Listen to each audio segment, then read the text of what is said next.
আপনি যদি ভাবেন মানুষ আপনার ভালো দেখতে চাইবে, তাহলে আপনি ভুল ভাবছেন। আপনি যদি ভালো করলেই মানুষ বলবে এতে তার কি এমন কষ্ট, আপনি উন্নতি করলেই বলবে সৌভাগ্যবান তাই পারছে। আর যদি আপনি ব্যর্থ হন তাহলে বলবে এটা তো হবেই, কারণ ওর মধ্যে যোগ্যতাই নেই। তবে এই দুনিয়ায় কেউ আপনার কণ্ঠ বোঝার জন্য বসে নেই।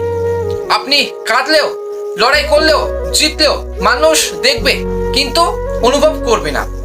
তবে তাই নিজেকে ভালো রাখার দায়িত্ব আপনারই, এবং আপনার স্বপ্ন, আপনার সাফল্য এইগুলো কারো দয়া বা অনুমতির উপর নির্ভর করে না। নিজের পথ আপনাকেই বানাতে হবে এবং নিজের জীবনকে এবং আপনাকেই সাজাতে হবে, কারণ শেষ পর্যন্ত আপনি একাই, আর আপনার জয়ও একার। তাই এখনই সিদ্ধান্ত নিন আপনি কি করবেন। অন্যের মতামত শুনবেন নাকি নিজের জীবনের নিয়ন্ত্রণ নেবেন, সেটা আপনার সিদ্ধান্ত।